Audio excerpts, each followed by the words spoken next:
The day Inez Boone rode into Caldwell, Kansas, with a broken wagon wheel, a bruised pride, and exactly 14 cents to her name, she had no idea that the quiet man at the forge would end up being the most dangerous secret she had ever loved. It was the spring of 1878, and Caldwell sat at the edge of the Kishom Trail like a bead of sweat on a man's upper lip, small, unremarkable, and always on the verge of something it could not name. The cattle drives pushed through in great bellowing rivers of hide and horn, and the cowboys who rode alongside them were loud and bold and full of money. They burned through like dry kindling. The town had a general store, a barber shop, a hotel that smelled of old boots and boiled coffee, 2 saloons that never closed, a church that was always half empty, and a blacksmith shop at the far end of Main Street that most people walked past without thinking much about it. The blacksmith himself was the kind of man you noticed only after you had already looked away. He was tall, with wide shoulders that spoke of years spent bending iron, and his hands were scarred in that particular way that metal and fire leave their mark on a man. His face was angular and sun-darkened, with deep-set gray eyes that watched everything and revealed nothing. His name was Edgar Ralston, and he had been in Caldwell for 3 years, and in those 3 years he had fixed wagon axles, shod horses, repaired plows, and spoken fewer than necessary words to anyone who did not require words from him. Nobody asked him about where he came from. In 1878, on the edge of the frontier, that was considered good manners. Inez Boone was 26 years old, and she had the kind of stubbornness that other people mistook for bravery, until they got to know her well enough to understand it was simply the only mode she had ever possessed. She had been raised in Missouri by her father, a schoolteacher of modest means and immodest opinions, and her mother, a woman who had carried the entire weight of their household on her back while pretending it was as light as lace. Her mother had died when Inez was 19, and her father had followed 2 years later, and what she had inherited was a good mind, a stronger back, and a deep-seated belief that she could manage whatever came at her if she only held on long enough.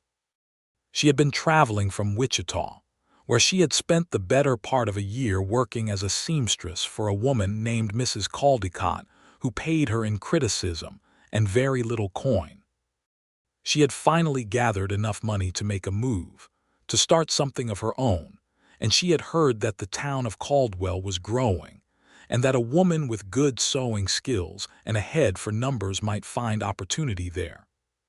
She had loaded her belongings into a hired wagon and set out with a driver named Pete who smelled of turpentine and talked too much.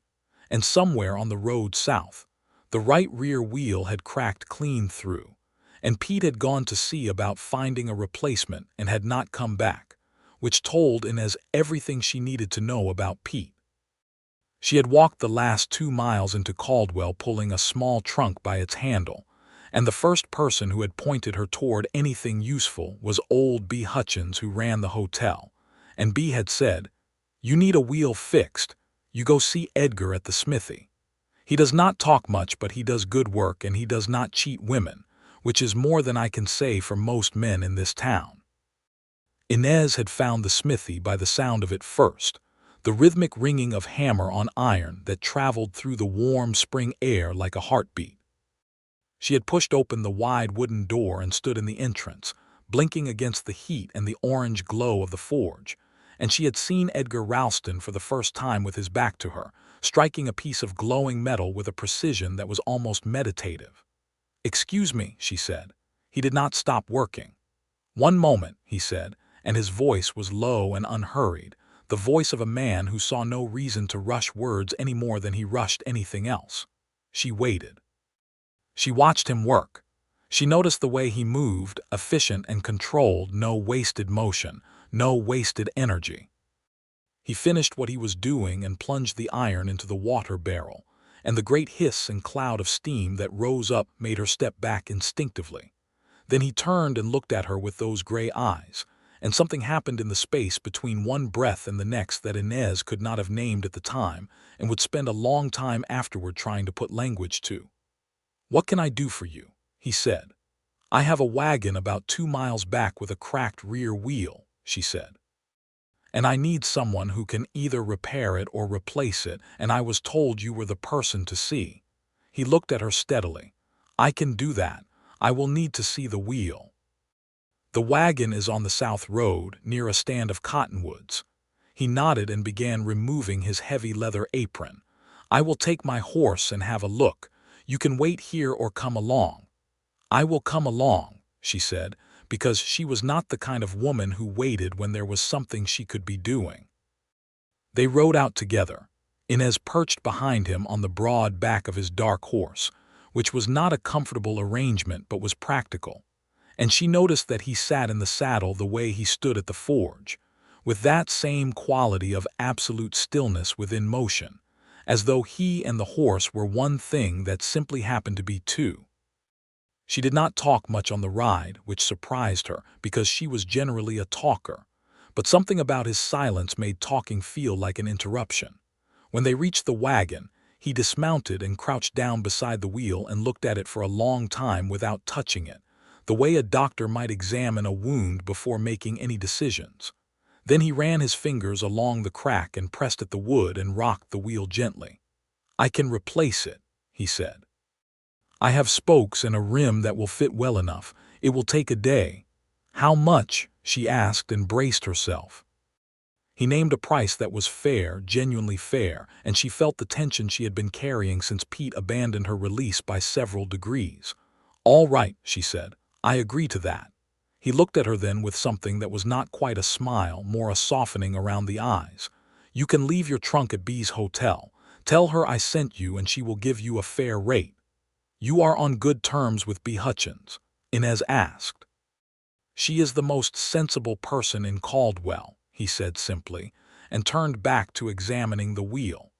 That was the beginning, though neither of them knew it yet, or perhaps both of them did, and neither of them was willing to say so.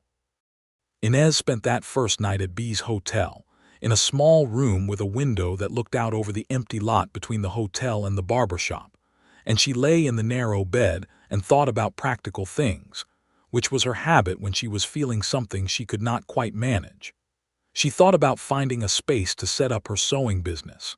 She thought about the 14 cents and the money she had paid Edgar Ralston, which left her with enough for perhaps a week if she was careful.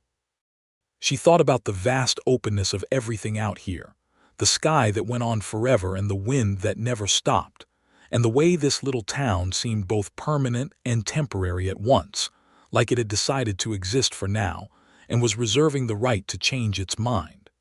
She did not think about gray eyes or the sound of a hammer in the morning air, because she was a practical woman, and those were not practical thoughts.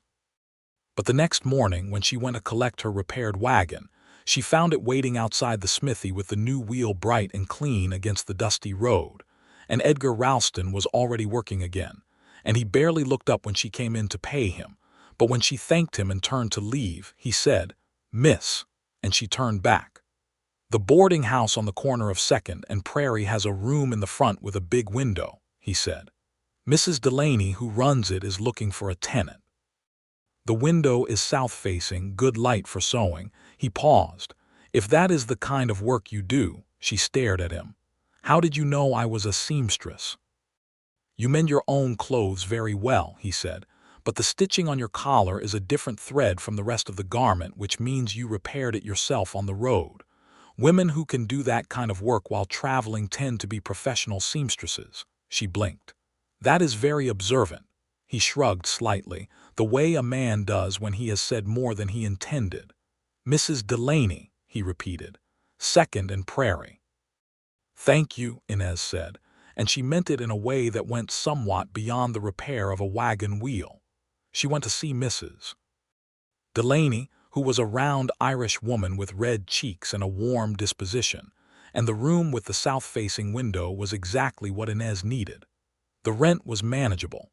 By the end of the first week, she had mended 3 shirts for cowboys passing through, hemmed 2 dresses for women in town, and taken on a commission to make a complete Sunday suit for the banker, Mr. Hollies, who was getting married in the fall. She was going to be all right. She always was.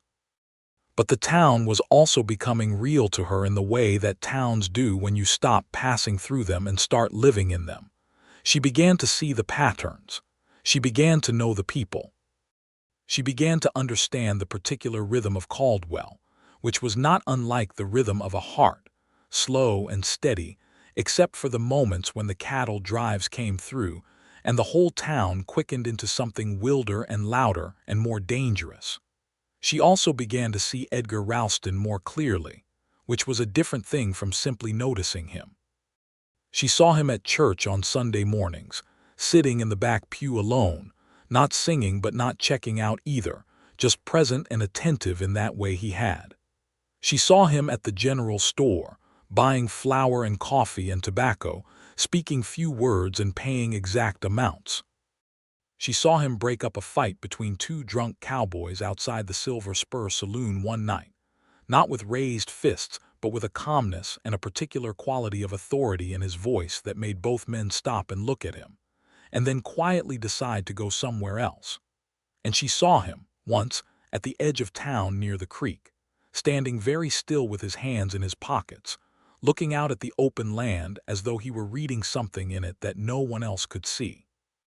It was B. Hutchins who first mentioned, in that offhand way women in small towns have of delivering information that is not offhand at all, that nobody in Caldwell knew much about Edgar Ralston. He came here in '75, B. said, while Inez pinned the hem of a new curtain in the hotel's sitting room. Just rode in on that dark horse of his with a pack roll and a set of tools and asked old Fletcher if he could use the smithy for a month. Fletcher took the money and never asked him to leave, and then Fletcher died and left the whole place to his son in Ohio, and the son wrote to Edgar and said he could buy it or rent it, and Edgar bought it. Paid cash. That is unusual, Inez said, mostly to the pins in her mouth. Cash, Inez, B. repeated meaningfully. For a whole smithy. Men who do honest work save their wages, Inez said. B. looked at her with the particular expression of a woman who has been paying attention to things far longer than anyone gives her credit for. Maybe so, she said, but he reads books that I would not have expected a blacksmith to read, and he has a way of watching the door of every room he is in, every single room, always knows where the exits are. Inez let that sit. She told herself it was not her business and went back to pinning the curtain. That same week, a man rode into Caldwell. His name was Deputy Marshal Calvin Price, and he was out of Fort Worth, Texas, and he was the kind of lawman who wore his authority the way some men wear hats, a little too deliberately, a little too aware of how it looked. He was not dishonest exactly, but he was ambitious, and ambition in a man of limited imagination tends to produce a certain kind of carelessness. He tied his horse outside B's hotel and came inside and asked B if she had heard of a man named James Ralston, alias Red James, alias Edgar Cole, wanted by the state of Texas for armed robbery, assault on a federal officer, and evasion of lawful arrest, with a reward of $500 on his head. B. Hutchins had heard of him, and the hearing made her heart sink, but B. was a woman who had survived 2 husbands, a prairie fire and a diphtheria outbreak, and she did not panic easily or quickly. I cannot say that name is familiar, she told Deputy Marshal Price, and she kept her face as smooth as freshly ironed linen. Price showed her a wanted poster that was several years old, and the face on it was younger and harder and wilder, but there was no question in B's mind when she looked at it. There was no question at all. She told him she would keep an eye out and let him know, and she gave him a room, and then she went and sat in her kitchen and thought about what she knew about Edgar Ralston, which was not much, but was also not nothing. She thought about the way he had quietly started a collection for the family of Jim Delaney when Jim died in a farming accident. She thought about the way he had fixed old Maria Gutierrez's roof for free the previous winter without being asked.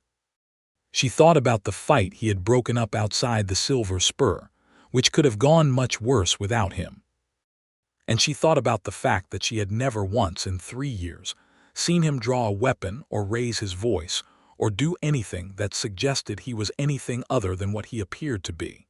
She also thought about the way he sometimes looked at Inez Boone, and she made a decision that was probably not entirely by the law but was, she believed, entirely by something more important than the law. She walked down to the smithy before Price could finish settling his horse. Edgar Ralston was at the forge when she came in, and he looked up when he heard her step, and something in her face made him go very still. "There is a deputy marshal from Fort Worth at my hotel," B said without preamble. "He is showing around a wanted poster." The color did not drain from Edgar's face exactly because Edgar was not a man who showed things that dramatically. But something happened in those gray eyes, something that looked like a man who has been waiting for something for 3 years and has finally heard the sound of it arriving. "I see," he said. "Edgar," B said, and her voice was very direct. "I have lived a long time and I have known a lot of men, and I am not a foolish woman. But I am also not going to pretend I know what you have done or not done or why." She folded her hands in front of her. "So I am going to ask you something straight, and I need you to answer me straight because a lot of things depend on it." "Ask," he said. "Are you a danger to anyone in this town?" He looked at her for a long moment. Then he said, "No." "Were you ever?" The pause before his answer was longer. "Once," he said, "a long time ago, a different life." B nodded slowly. "That is what I thought," she said. "The deputy's name is Price. He is ambitious and not overly patient. He will ask around." She paused. "I thought you should know." She left him standing at the forge, and she did not look back, and Edgar stood there in the heat and the orange glow for a long time after she had gone. The truth was something Edgar Ralston had carried so long that he sometimes forgot which parts of it were facts, and which parts had become something more like weather, just the conditions of his existence. He had been born James Edgar Ralston in San Antonio in 1849. The second son of a man who believed the world owed him a living and a mother who worked herself thin trying to make that debt come true. He had grown up poor and angry and quick, the way certain people do in certain circumstances, and he had fallen in with a gang of men in his early 20s who had seemed, at the time, like the only people who understood what it felt like to be on the losing end of everything. The robberies had started small. Stagecoaches, mostly. He had convinced himself for a long time that they were only taking from people who had too much, which was the lie that young men who do wrong tell themselves to keep the shape of a conscience without the weight of one. He had been 22, and then 23, and then 24, and the wanted posters had accumulated like bad debts, and the name Red James had appeared in newspapers in 3 states, and he had felt in the deep and stupid center of his young heart something that was almost like pride. And then a man had been shot. Not by Edgar, but by the man riding beside him, and the man who was shot had been a deputy marshal, and he had lived, which was the only grace in it, but it had changed everything. Edgar had ridden away from that scene with his hands shaking for the first time in his life, and he had kept riding, and he had not stopped until he was 100 miles from anyone who knew his name. He had spent the better part of a year riding alone, and in that year he had done a kind of reckoning with himself that most people never do, perhaps because it is painful enough that most people find reasons to avoid it. He had looked at himself clearly, at what he was and what he had done, and he had not liked what he saw.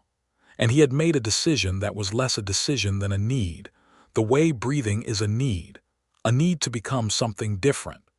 He had ridden into a small town in the Texas Panhandle and found an old blacksmith who needed an apprentice. He had learned the trade in 18 months of grinding work, real work, the kind that left his hands destroyed and his muscles screaming and his mind, for the first time in years, quiet. And then he had moved north, and eventually he had come to Caldwell, and he had bought himself a smithy and a different name and a life that was small and honest and on most days enough. He had thought sometimes that a man could outrun what he had been. He had almost believed it. Now he stood at the forge and listened to the hammering of his own heart and tried to think clearly about what came next. He was still thinking about it when the door of the smithy opened, and Inez Boone walked in. She had a bridle in her hand, one of the leather straps frayed at the buckle, and she held it up and said, "The buckle needs replacing. I do not know if that is something you do or if I need to go to the saddler." And then she stopped, because his face was doing something she had not seen it do before. "Edgar," she said, and there was a quality of attention in the way she said his name that was different from the way she had said it before, more careful and more present. "Are you all right?" He looked at her. He thought about what Bea had said and what Price was going to do, and what this town had given him, and all of what this woman had come to mean to him in ways he had not let himself articulate. He thought about all of it in the space of about 3 seconds, which is the amount of time that the human heart sometimes needs to do the work that the head has been avoiding for months. "I am fine," he said.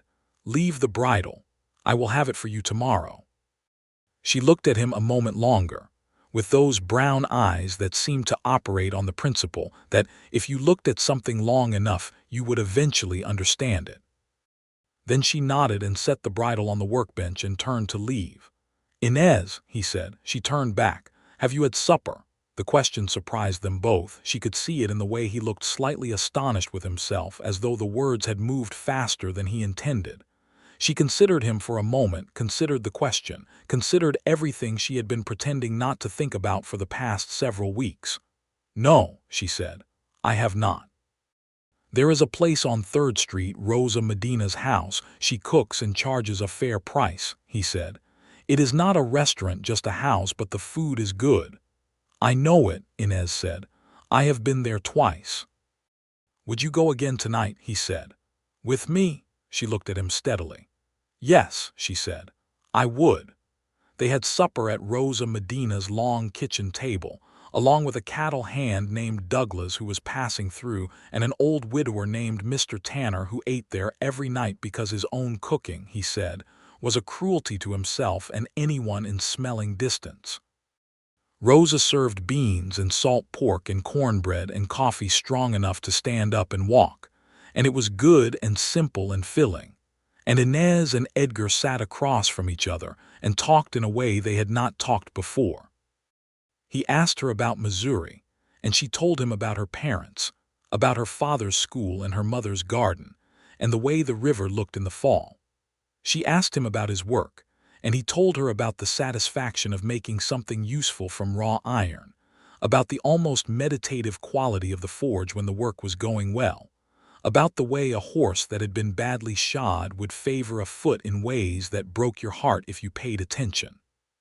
He did not talk about himself, about any history before Caldwell, and she did not ask, because she had picked up on the fact that there was a line there, and she was not yet in the kind of relationship with him that gave her the right to cross it. But she noticed things. She noticed that he was funny, quietly and unexpectedly, with a dry humor that appeared when he was comfortable and vanished when he was guarded. She noticed that he asked questions and then actually listened to the answers, which was rarer than it should have been. She noticed that when Douglas the cattle hand started talking loudly and taking up too much of the room with his personality, Edgar did not compete with it but simply waited, patiently, until there was space for a quieter thing. Walking back to her boarding house afterward, with the evening air still warm and the stars beginning to come out over the flat plain that stretched out beyond the edges of town, she was aware of him walking beside her with that particular quality of attentiveness he had, aware of the space between them and what it felt like. At the door of her boarding house, he stopped and looked at her and said, "I enjoyed this evening." "So did I," she said. "I would like to do it again," he said simply, the way he said most things. "I would like that too," she said. He nodded, and she went inside, and she stood at the foot of the stairs for a long moment with her hand on the newel post before she climbed them. Deputy Marshal Price spent his first 2 days in Caldwell asking quiet questions, and by the 3rd day he had begun to notice that the quiet blacksmith at the end of Main Street had a certain quality that made him want to look twice. It was not anything obvious.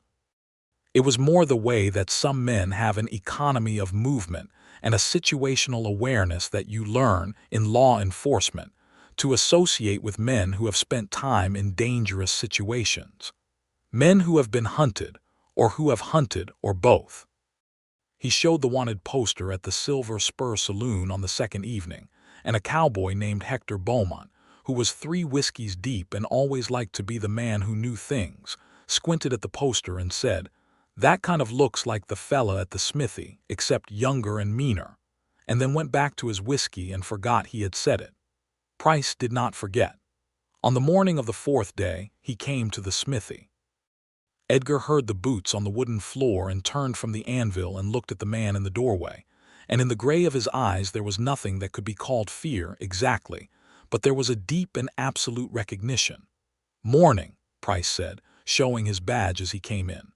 "Deputy Marshal Calvin Price out of Fort Worth. You are Edgar Ralston." "I am," Edgar said. Price looked around the smithy with the proprietary air of a man who believes his authority makes every room his. Then he reached into his coat and produced the wanted poster and held it up. "You look like a man I am trying to find," he said. Edgar looked at the poster. He did not react in any way that was dramatic. He said, "That poster is 8 years old," Price smiled. "Interesting that you recognize it." "The name is in the corner," Edgar said. "Read James Ralston. My name is Edgar Ralston. There is a resemblance." "More than a resemblance," Price said. "Deputy Marshal," Edgar said, and his voice was very quiet and very steady. "I am going to ask you a question, and I want you to think carefully before you answer it. The man on that poster was wanted for robbery and assault. The robbery was years ago. The assault charge refers to an incident where no one was permanently harmed. The statute of limitations on assault in Texas for the specific charge listed there is 7 years. It has been 8. Price blinked. He had not expected that. "I have read the law," Edgar said. "I have read it many times." Price lowered the poster slowly. "The robbery charges," he said, but with less certainty. "Armed robbery carries a 10-year statute," Edgar said. "The events on that poster are 8 years old.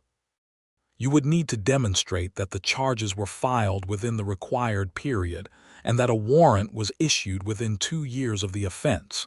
If you have such a warrant, I would like to see it." Price stared at him. He did not have a specific warrant.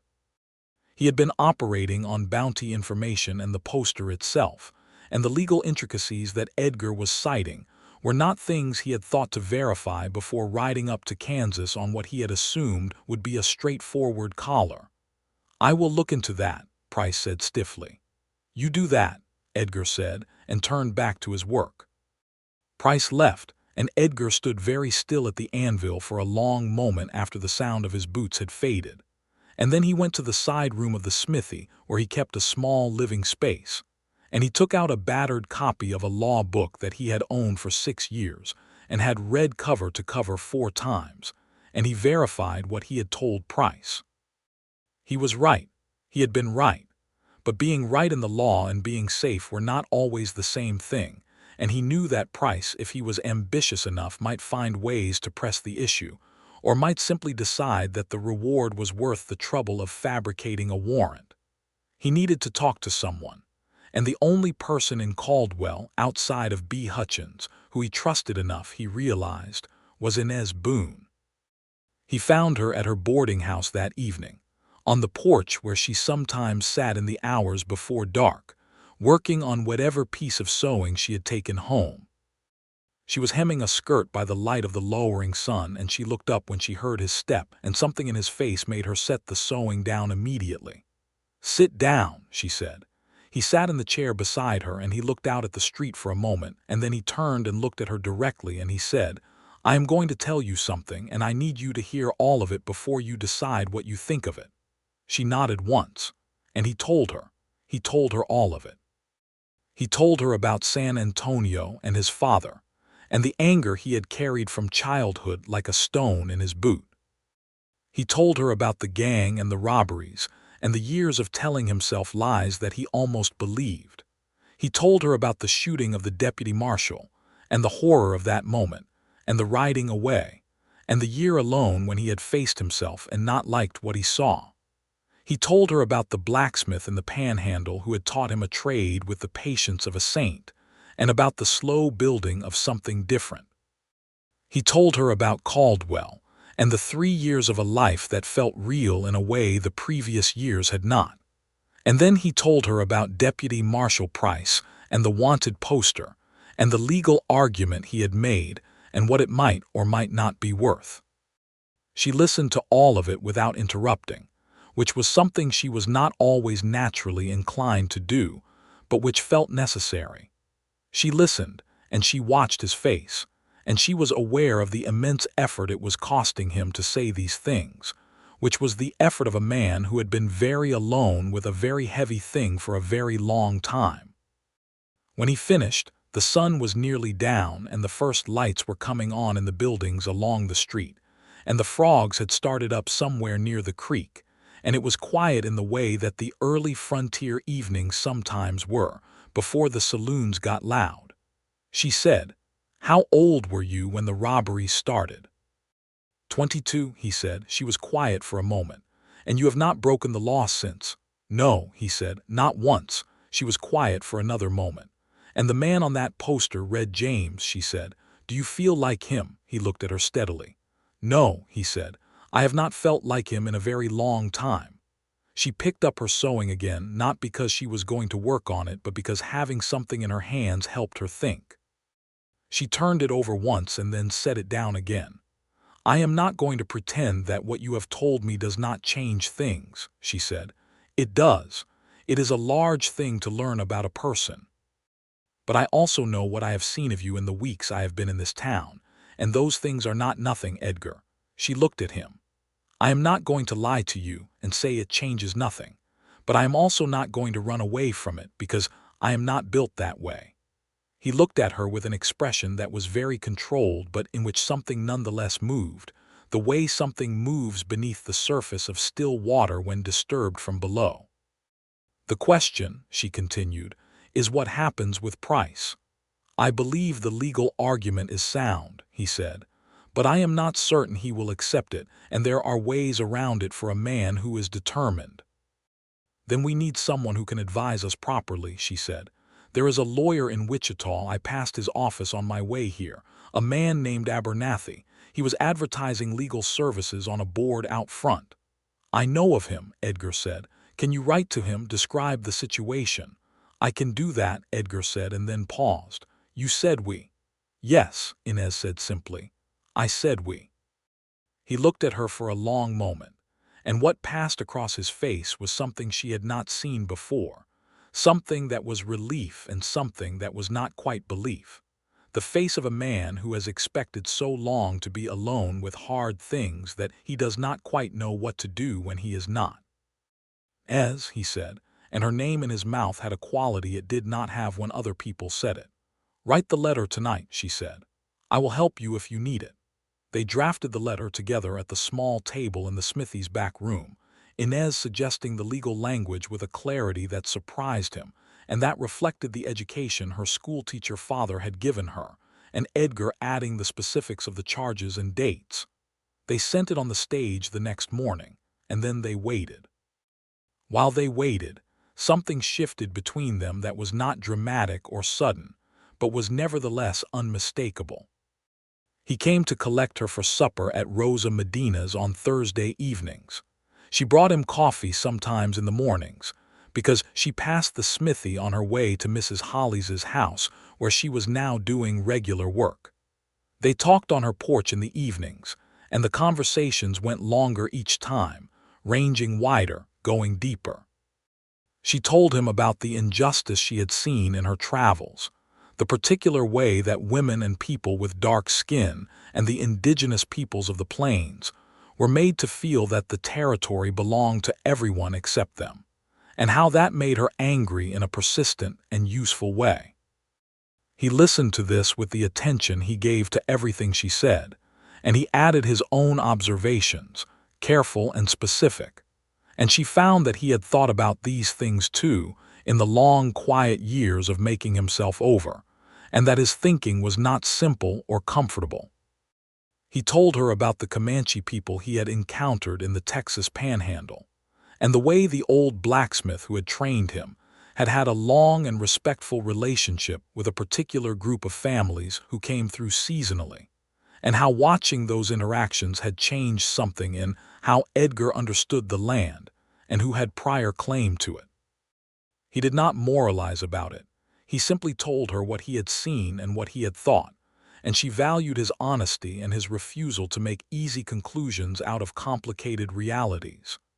Deputy Marshal Price continued his own quiet investigation, and he was not unintelligent, and he began to perceive that the town had a particular feeling around the blacksmith, a protective warmth, which was not nothing.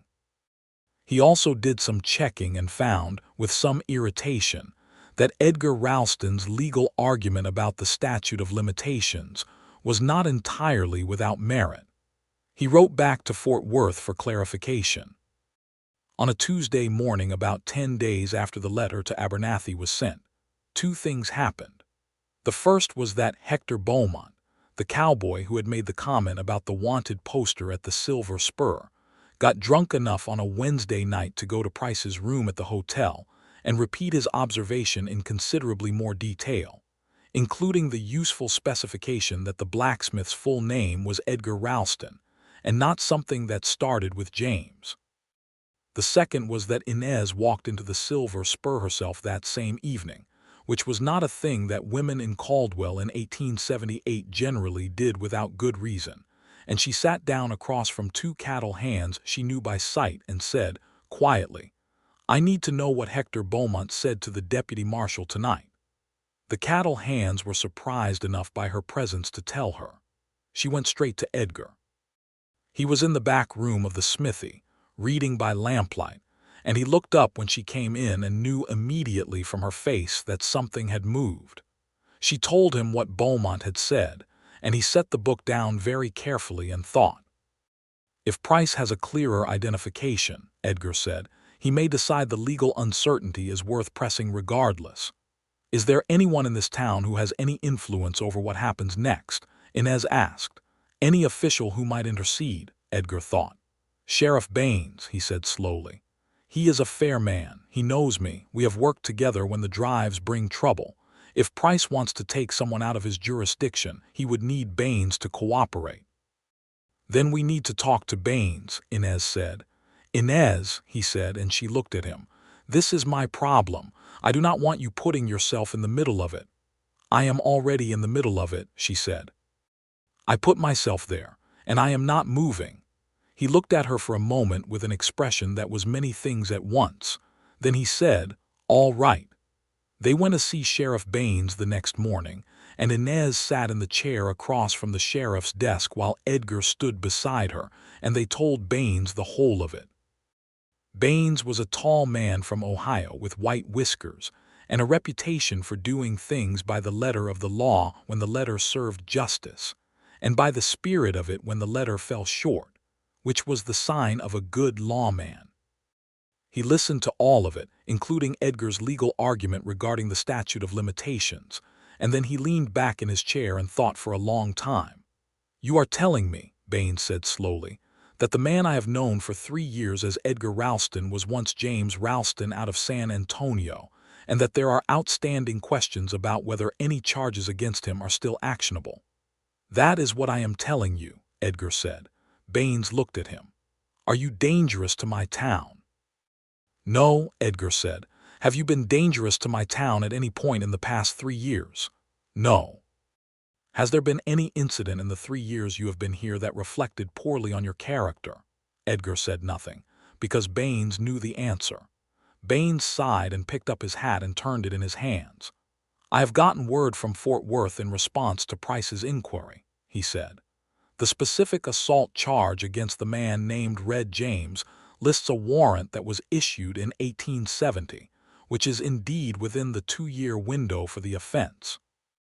However," he continued, looking at Edgar directly, "the warrant was issued against a man named James Ralston, and you are legally recorded in this county as Edgar Ralston, and there is no documentation connecting the two names that Price has brought with him."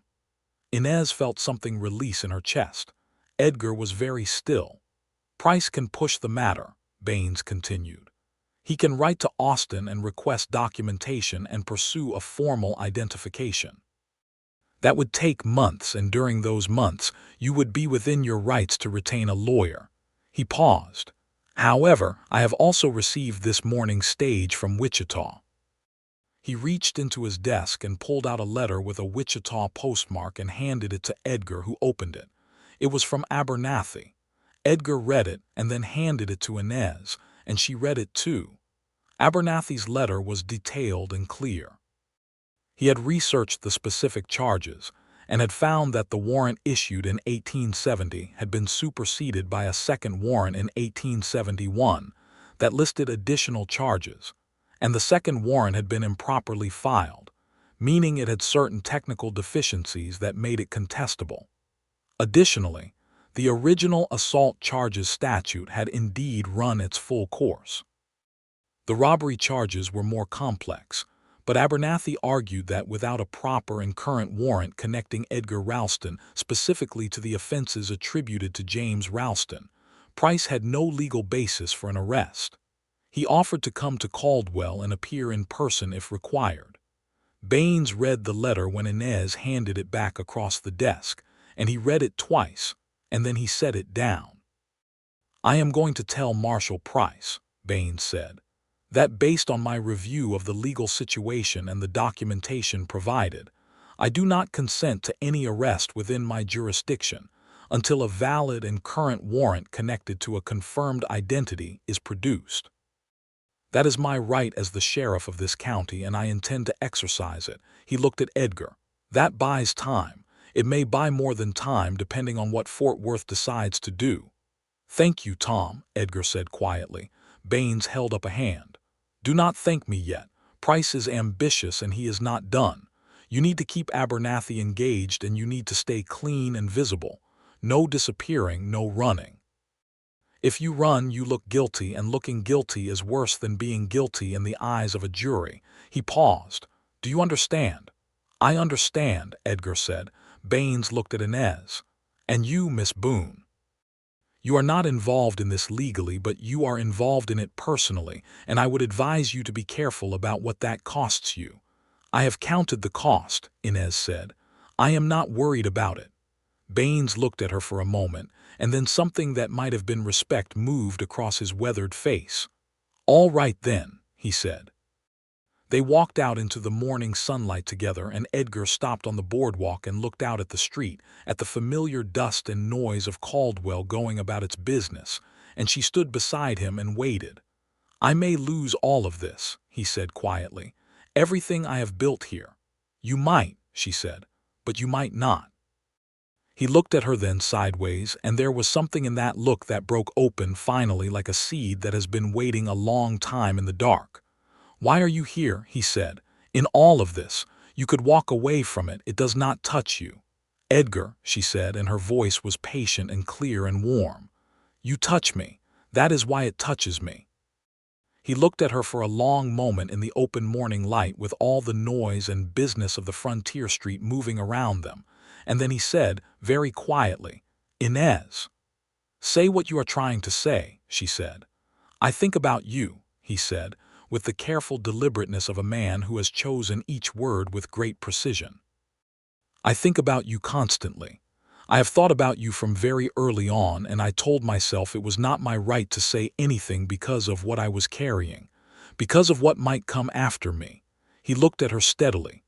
"But you know all of it now, and you are still here, and I think I would be a coward of a different kind if I did not say it plainly. I love you, Inez. I believe I have been in the process of loving you since you walked into my smithy and looked at me like you were going to figure me out whether I wanted you to or not." She felt the whole warm weight of that land on her chest like a hand pressed flat against her heart. She looked at him for a moment in which she sorted through everything she knew and felt, and had decided in the long evenings on her porch and the quiet mornings when she had pretended she was not thinking about him. "I love you too," she said. "And I need you to understand something, Edgar. I am not a woman who says that and then changes her mind because the weather gets difficult. I said we and I meant we, and I mean it now, and I will mean it through whatever comes next." He stepped closer to her, there on the open boardwalk with the whole town potentially watching and neither of them caring much, and he took her hand in his scarred and careful hand, and he said, "Then let me be worthy of it. Let me show you I can be." "You already are showing me," she said. "You have been this whole time." He raised her hand and pressed his lips against her knuckles, the oldest and simplest gesture of tenderness, and she felt it go through her like sunlight through glass. Deputy Marshal Price was not done, as Baines had predicted. He wrote back to Fort Worth, and he wrote to Austin, and he spent 2 more weeks in Caldwell being uncomfortable and persistent. And he showed the wanted poster around to more people, and got more varying reports than were useful to him. And he drank at the Silver Spur, and complained to whoever would listen about paperwork and jurisdiction. And gradually, the town began to form a collective and largely unconscious opinion that Calvin Price was the kind of man who was more interested in the reward than in the justice. It was Hector Beaumont himself who, in a fit of belated conscience or perhaps just sober regret, told Price directly that he had probably been mistaken in his identification, that the whiskey had made him see things, and that plenty of men had similar faces and similar names in this part of the country. Beaumont said this to Price and also said it to Baines, for documentation purposes, and Baines recorded it with the satisfaction of a man doing his job precisely. Abernathy arrived from Wichita on a Wednesday, a small, neat man with a leather satchel and the air of someone who had won arguments for a long time and found it deeply satisfying. He met with Baines and he met with Price, and he laid out the legal case with the precision of someone who enjoyed the performance of knowing more than the other person. Price was intelligent enough to recognize when he was outgunned, even if he was not gracious about it. On the Thursday, Price rode out of Caldwell on his horse, having recorded in writing for Baines's files that his investigation had been inconclusive, and that he had no actionable warrant to present at this time, and that he was returning to Fort Worth for further instruction. Abernathy told Edgar privately that without a specific and freshly filed warrant, Fort Worth was unlikely to pursue the matter further given the legal costs and the passage of time, but that Edgar should be aware the name was still in various records and that the prudent course was to live, as he had been living, in ways that gave no one cause to look twice. "Which is what you have been doing for 8 years, Abernathy said, with a slight smile. "Yes," Edgar said. "Keep doing it," Abernathy said. After Abernathy left, Edgar went back to the smithy and stood at his forge for a long time, feeling the weight of 3 years of waiting begin to lift, unevenly, slowly, the way fog lifts in the morning, not all at once but in degrees until the light comes through. Inez came at noon, as she sometimes did now, with a wrapped packet of food from Rosa Medina's, which Rosa had agreed to provide for a small weekly payment, and she set it on the workbench and said, "Well, he is gone," Edgar said. "Price. He rode out this morning." She closed her eyes for a moment and let out a breath that she had perhaps been holding in some form for the past 2 weeks. "Abernathy says the legal position is as good as it can be," Edgar continued. "He cannot promise nothing will ever come of it again, but he says the practical likelihood is low." "Then it is over," she said. "For now," he said, because he was honest enough not to promise more than that. She opened her eyes and looked at him across the workbench. "For now is enough," she said. "For now is what most people get, Edgar. That is not weakness, that is just life." He came around the workbench and stood in front of her and looked at her face in the noon light that came through the wide smithy door, and he thought that she was the most genuinely beautiful person he had ever been this close to, not just in the way of features and form, but in the way of being, the quality of her presence, the steadiness of her and the warmth of her and the intelligence that lit everything she said and did. "I want to ask you something," he said. "Ask it." "I want to ask you to marry me," he said. "I am asking carefully, because I am aware that there are things in my past that make me a complicated proposition. And I am aware that you are a woman who could build whatever kind of life she wanted without me in it, and I would not want you to choose me out of anything other than wanting to. But I love you, Inez, and I would like to spend the rest of my life being the kind of man who deserves you." She looked at him for a long moment, this tall, quiet, scarred man who had rebuilt himself from the inside out through sheer stubborn will, and who looked at her like she was the thing that made sense out of everything else. "Yes," she said, "Edgar Ralston, yes." He pulled her close and she came willingly, and there in the forge light and the smell of iron and fire, he held her in his arms for the first time properly, and she could feel the reality of him, the solidity and warmth of him, and she pressed her face against his chest and heard his heart beating fast for a man who showed so little of what he felt, which pleased her enormously. They were married 6 weeks later in Caldwell's half-empty little church, on a bright September morning in 1878, with B. Hutchins and Sheriff Baines and Rosa Medina and old Mr.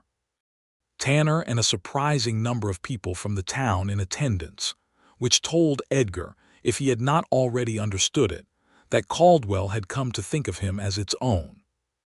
The reverend who married them was a man of great long-windedness but sincere goodwill, and when he finally arrived at the part where he told Edgar he could kiss his bride, Edgar cupped Inez's face in his big scarred hands with a gentleness that made B. Hutchins produce a handkerchief she had been pretending not to need, and he kissed her in a way that was both proper and thoroughly sincere.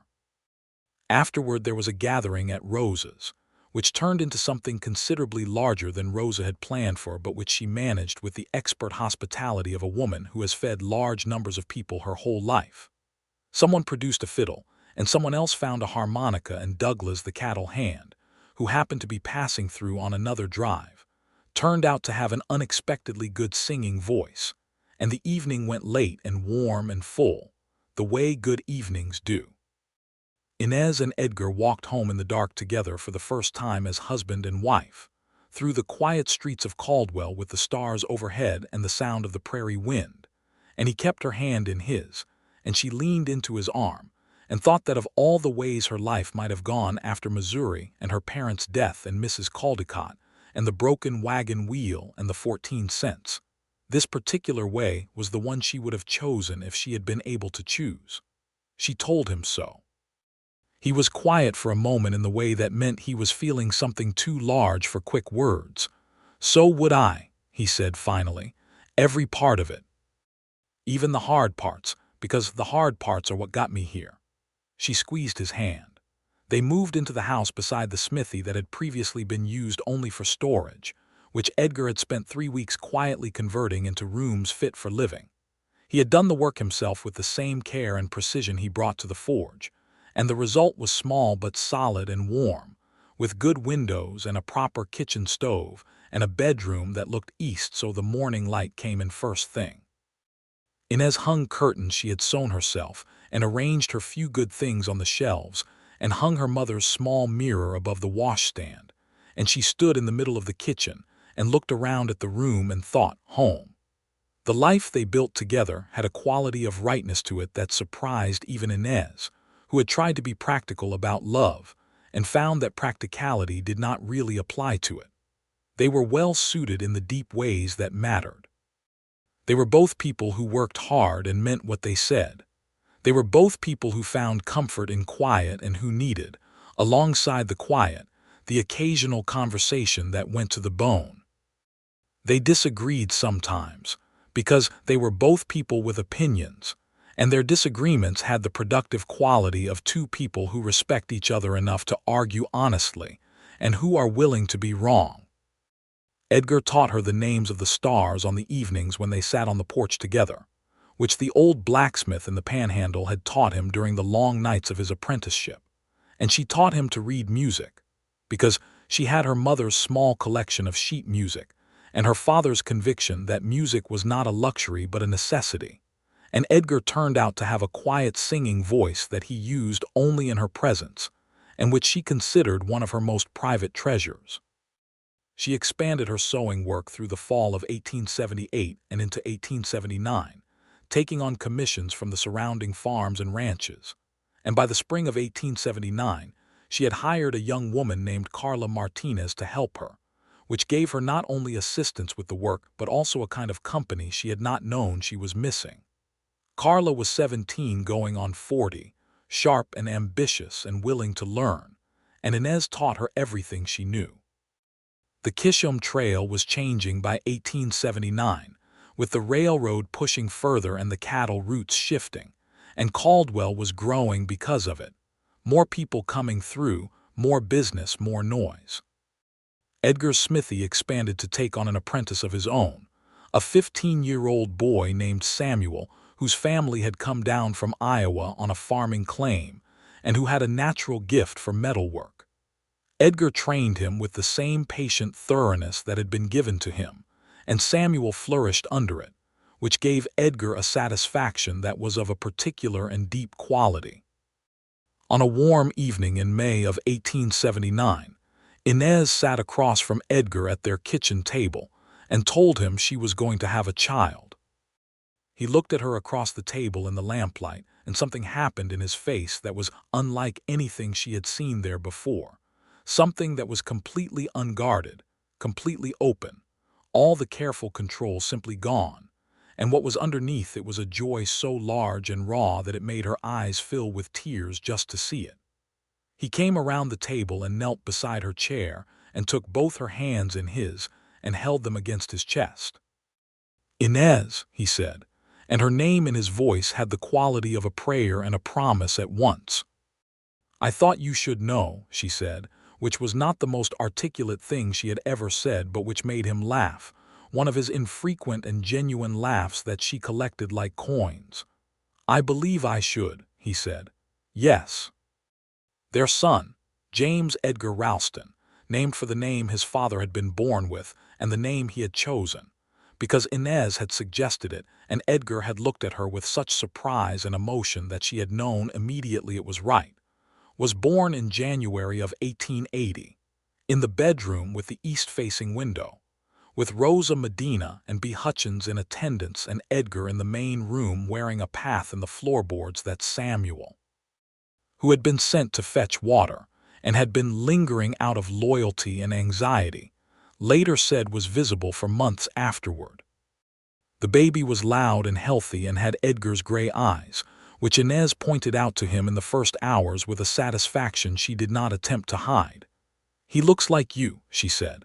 "He is louder than me," Edgar said, looking down at his son with an expression that could only be described as completely destroyed in the best possible way.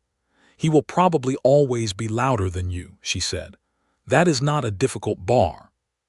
He looked at her then, at his wife sitting propped in the bed with their son in her arms, with the January light coming through the window and the whole small, warm world of their home around them. And he thought of everything that had come before this, all the years of the wrong life and the hard turning and the long, slow building of something better. And he thought that he did not deserve this particular mercy, but that he was going to receive it with the reverence it required. "Thank you," he said quietly. She looked up at him. "For what?" "For choosing this," he said, "for choosing me." "Edgar," she said, with great patience and great love, "you are going to stop being surprised that I love you at some point, I hope." He smiled, one of his rare and full smiles that changed the whole geography of his face. "Perhaps eventually," he said. James Edgar Ralston grew up in the smithy and the sewing room and the kitchen of Rosa Medina's house and the wide open country around Caldwell. And he was, as Inez had predicted, considerably louder than his father and considerably more stubborn than either of them, which they both found alternately exhausting and delightful. He called himself Jimmy, and he was fascinated by horses from the age of 18 months, which meant that Baines's old gelding, a tolerant animal named Pete that the sheriff brought round for Jimmy to look at when they visited, became one of the most important figures in Jimmy's early life. He was 4 years old when his sister was born, in the summer of 1884, and her name was Clara Rosa, after Clara because Inez had always liked that name and Rosa because they both owed Rosa Medina more than a name could repay. Clara Rosa Ralston was a small, serious baby who grew into a small, serious child with her mother's brown eyes and her father's quality of absolute attention. And from a very young age it was evident that she understood things she should probably not have understood yet, which Edgar found both familiar and deeply touching. By 1884, Caldwell had grown considerably. The railroad had come through, and the cattle drives were larger, and the town was louder, and the original small community that Inez had arrived in was now overlaid with something more complex and more varied. There were more Mexican families, more families from further east, more conflict between the settled farmers and the cattlemen, more of everything that comes with growth and change. B. Hutchins, who was getting older and whose rheumatism made some days very difficult, had taken to sitting on her hotel porch in the afternoons, and Inez made a practice of stopping there with the children on her way back from the sewing room, and they would sit together with coffee and B would tell the children stories, some of which were true and some of which were only slightly improved upon, and Jimmy sat with his eyes wide and Clara with her characteristic focused expression. And the afternoon light would go long and golden over the street. Edgar began, around this time, to talk more. It was gradual, barely perceptible except to Inez, who perceived everything that concerned him. He talked to his apprentices with more ease, and to his customers with more warmth, and to Baines with more genuine friendship. The quality of guardedness that had been so fundamental to him, the always watching, always measuring quality, began to soften at the edges. Not disappear, never entirely, but soften. He began to know that he was safe, not in the absolute way of a man who has no enemies, but in the deeper way of a man who knows where he belongs and who he belongs to. One evening in the fall of 1885, when Jimmy was 5 and Clara was 1 and the evenings were cooling and the light was going early, Edgar sat on the porch with Inez after the children were in bed, and he said, without preamble, in the way he sometimes said things he had been thinking about for a while, "I want to tell you something." She looked at him over her coffee cup. "Then tell me." "I have been thinking about the man on that poster," he said. "Red James.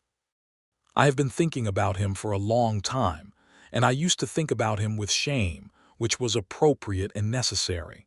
But lately I think about him differently. I think about him as a young man who was lost and angry and made very bad choices, and I think about him with something that is closer to understanding than to shame." He looked at her. "Does that seem wrong to you?" She considered it carefully. "No," she said. "I think shame has its function. It tells you what you did was wrong, and if you listen to it, it changes you. But you listened to it. You already changed. Carrying shame beyond its usefulness is not penance, it is just suffering." He was quiet for a moment. "I have been wanting to write a letter," he said. "To whom?" "To the family of the deputy marshal who was shot," he said. "Not the man himself, he was alive the last I knew. But his family, they would have known fear during all of that, not knowing if he would survive. I would like to write to them." He paused. "I would not identify myself as Red James. I do not think that would serve anyone, but I would like to acknowledge the harm." She looked at him, this man who was always finding new ways to be more than she had already known him to be. "I think that is a good idea," she said. "Will you help me write it?" "Yes," she said. "Of course." The letter was difficult to write and took 3 evenings, and when it was done it was not long, but it was true, and they sent it to the address in Fort Worth that Edgar had tracked down through careful inquiry. They never received a reply, which might have meant many things, and Edgar did not speculate, because he had written the letter for the family, not for himself. The winter of 1885 was harder than usual, with an early frost that caught the last of the harvest and a series of storms that kept the prairie roads impassable for days at a time. Edgar kept the forge going through it, warming not just his work but half the town as people found reasons to stop in. And Inez organized a collection of food and blankets for the 2 farming families nearest town who had been caught short by the weather. And between the 2 of them, they kept a quiet and practical attention on the people around them, that others noticed without necessarily being able to say why they felt so looked after. Samuel, the apprentice, was 20 by 1885 and had become genuinely skilled, and Edgar began talking about what it would mean to eventually make him a partner.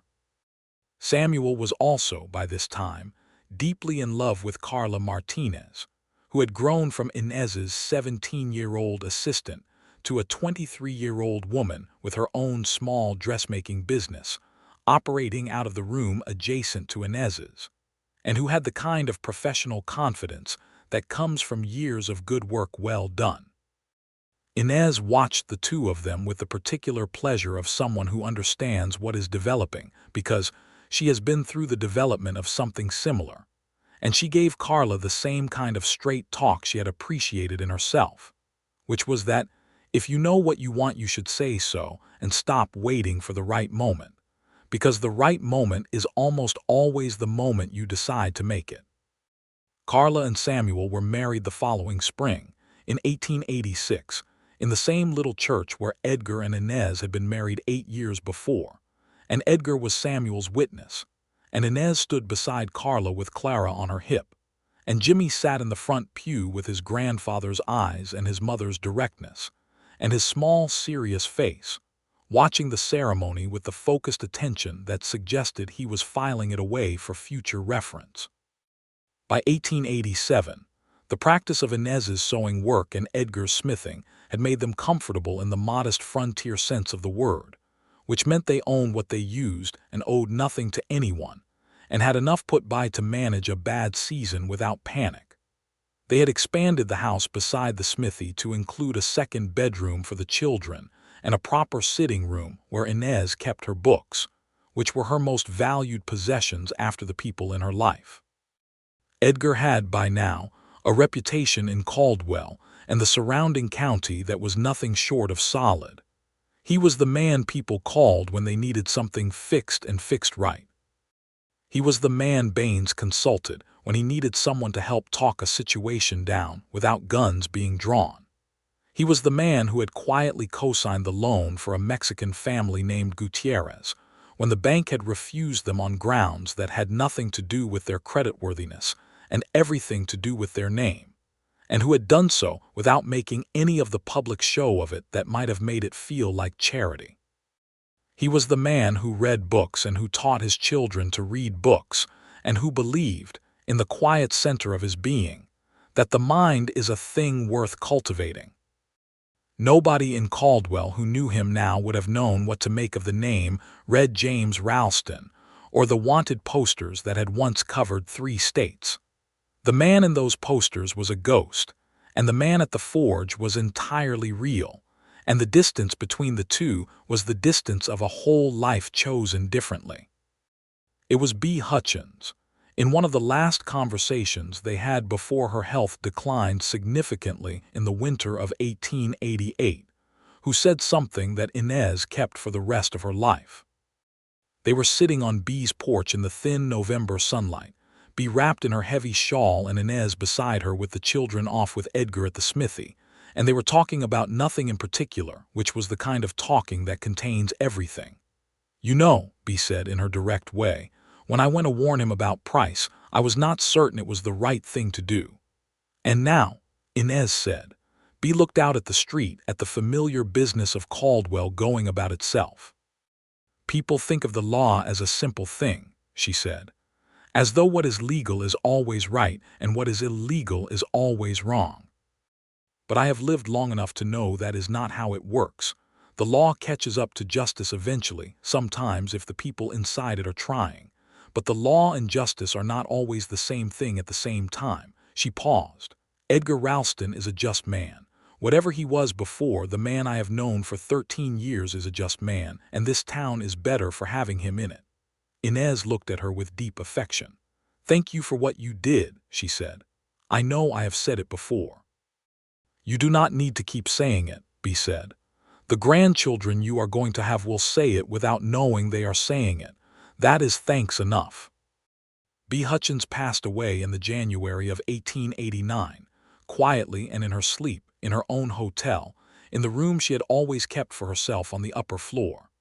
The whole town came to her funeral, which was, Inez thought, exactly the kind of ending that a woman like Bee deserved, the kind where the room was full. Edgar had been working on something in the smithy for several weeks before Bee died, something he had not mentioned to Inez. It was a small iron marker with Bee's name on it and the dates of her life, and below that, a single line that he had thought about for a long time before deciding on. It read, "She was the most sensible person in this town."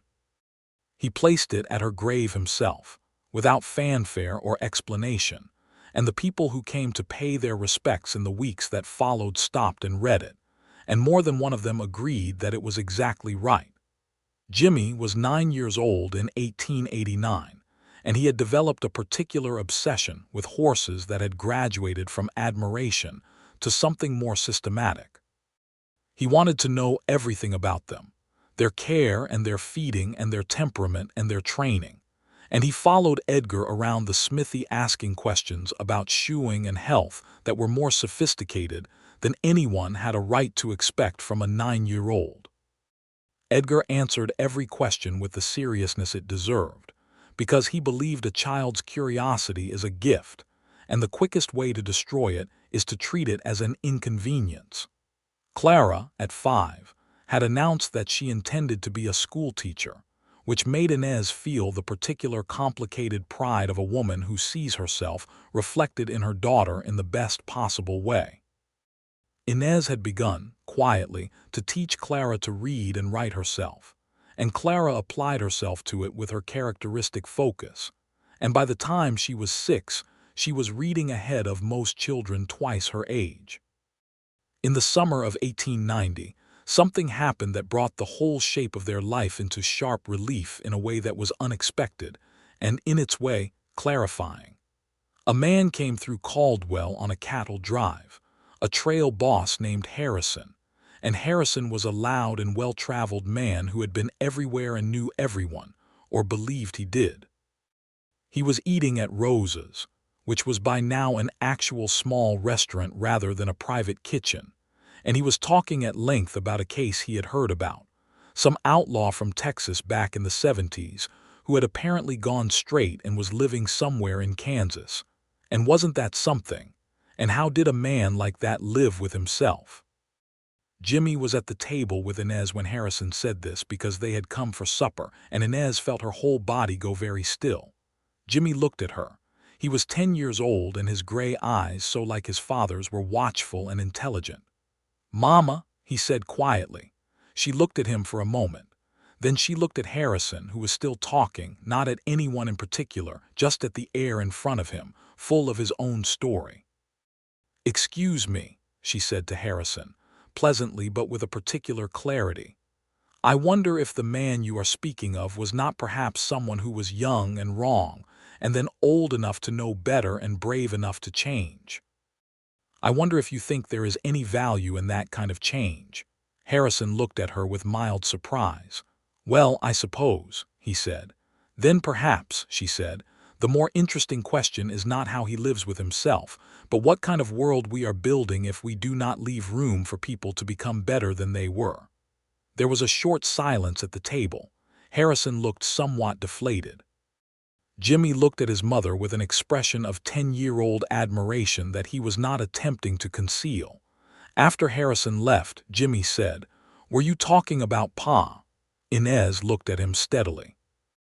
They had talked, she and Edgar, about when to tell Jimmy the full story, and they had agreed it should be when he was old enough to understand it and not so old that the withholding itself felt like a betrayal. She thought 10 was perhaps the edge of that window. "Your father has a complicated history," she said, "and it is his story to tell you, not mine. But I will say this. Whatever he was before you were born, what he is now is the truest thing about him. Do you understand the difference?" Jimmy thought about it with his father's seriousness. "I think so," he said. "Like when I was little and I used to be afraid of the dark, and then I was not afraid anymore. The fear was real, but who I am now is more real." She looked at her son with a feeling that was almost too large to hold. "Exactly like that," she said. Edgar told Jimmy the full story that fall, sitting in the smithy in the evenings over the course of 3 nights, telling it the same way he had told it to Inez, honestly and without excessive self-pity or excessive drama, just the facts of it and what he had learned from them. Jimmy listened the way both his parents listened, completely and without interruption, and at the end he was quiet for a long moment. "Are you afraid it could still come back?" Jimmy said. The trouble, I mean. I think about it less than I used to, Edgar said honestly. The legal threat has passed as far as I can tell, but it is not something a man forgets entirely. Jimmy nodded slowly. I do not think it matters, he said. What you were, I think what matters is what you did about it. Edgar looked at his son and thought that, whatever good thing he might have managed in his life, was nowhere more clearly visible than in this child who sat across from him with calm gray eyes and his mother's voice, and a moral clarity that was going to serve him very well in the world. Your mother said something very like that to me once, Edgar said. She is usually right, Jimmy said, with a matter-of-factness that was so true that Edgar laughed. The 1890s came in with more change and more growth, and Caldwell changed with them. The great cattle drives that had defined the town were winding down as the railroads made the long drives unnecessary, and the town was settling into something more permanent and more varied. Farming was expanding, and with it came schools and churches and civic organizations, and all the slow architecture of civilization planting itself in the prairie. Edgar expanded the smithy twice in the 90s and took on 2 additional apprentices alongside Samuel, who was now a full partner and who had 3 children of his own with Carla. The business became known throughout the county as Ralston and Martinez Iron Works, which was printed on a sign that Edgar made himself, in iron, because there was no other material that would have satisfied him. Inez, in the same years, had grown her sewing work into a proper shop on 2nd Street, with 2 large windows and 4 women working for her at various times, and she had developed a particular specialty in bridal, where that drew commissions from as far as Wichita. She had also, quietly and without much announcement, become one of the reliable advocates in Caldwell for the Mexican families and the few black families who had come to the area, and who faced the particular daily difficulty of being seen as less than by systems that were supposed to serve everyone. She did this practically, the way she did most things, by being present and clear and willing to say uncomfortable things to people in positions of authority who needed to hear them. Edgar backed everything she did in this regard, silently and firmly, in the way that a man backs his wife when he understands that she is right, and that her convictions are also his convictions, and that standing beside her is not a sacrifice but a privilege. By the time Jimmy was 18, in 1898, he had grown into a young man who worked with horses the way his father worked with iron, with precision and patience, and a quality of attention that the animals responded to as though they recognized something trustworthy. He had decided he wanted to work as a horse trainer, and there was enough call for that work in the growing county that it was a reasonable ambition, and Edgar supported it without trying to make Jimmy into something he was not, which was the thing he feared most in fatherhood and which he seemed, to Inez's ongoing admiration, to consistently manage to avoid. Clara, at 14, was reading everything she could get her hands on and had already begun to take her younger cousins, Samuel's children, through the alphabet with a patience and inventiveness that confirmed her earlier declaration about teaching. Inez had written to a women's normal school in Kansas City that had begun accepting students in the late 1890s, and Clara's name was on a list for consideration when she came of age. On the evening of their 20th wedding anniversary, in September of 1898, Edgar and Inez sat on the porch of their house beside the smithy, which had been extended and improved so many times over the years that it was now a genuinely comfortable home with a parlor full of books, and a kitchen that smelled perpetually of good things, and a front porch with 2 chairs that had been sat in so often they had assumed the particular comfortable shape of the people who used them. The prairie wind was coming from the southwest, warm and dry, and the stars were beginning to come out, and the familiar evening sounds of Caldwell moved around them, neither of them needing to talk. After a long and pleasant silence, Edgar said, "I want to ask you something." She looked at him sideways with a smile she had been cultivating for 20 years. "You asked me something like that once before," she said. "It changed my entire life." "I hope this one will be somewhat less dramatic," he said. "I only want to ask if you are happy." She looked at him, this man who was 50 years old now and whose hair was going silver at the temples and whose hands bore 35 years of forge work and whose eyes were exactly the same gray they had always been, and who had sat in this chair beside her for 20 years and had never once, not once, made her feel alone in anything. "Yes," she said. "Edgar, yes, are you?" He looked out at the darkening sky and then at her, and his face in the evening light had that quality it sometimes had now, of a man who has been given more than he expected and who has learned, slowly and imperfectly, to receive it without guilt. "I am more than happy," he said. "I do not think I have a word large enough for what I am." She took his hand, the way she had taken it 1,000 times, and he turned it and held hers in both of his, carefully, as though it were something he intended to keep. The night went on around them, warm and quiet and full of stars, and in the house behind them their children were settling into sleep, and somewhere down the street a fiddle was playing something slow, and the prairie wind moved through the grass at the edge of town, and Caldwell breathed around them, small and solid in theirs. Nobody who had come to know Edgar Ralston in those 20 years would have connected him to the name Red James, or the faded wanted posters, or the boy who had ridden fast and wrong through the Texas lowlands in the early 1870s. They saw only what was real and present: the quiet man at the forge, the husband with the patient hands, the father with the steady voice, the neighbor who showed up, the man who read books in the evenings and taught his children the names of the stars and had, for reasons nobody in town quite knew and nobody thought to ask, a very deep and very personal understanding of what it costs to choose to be better, and why that cost is always worth paying. The story of James Edgar Ralston, called Red James once and Edgar always now, did not end with any great moment of revelation or absolution. There was no single day on which the past became fully past or the account was finally settled. Life does not work that way, and Edgar knew it, and Inez knew it, and they had built their life together not on the premise of an ending but on the premise of a continuing, a daily choosing, a daily showing up, which is the only kind of love that holds through everything, the only kind that deserves the name.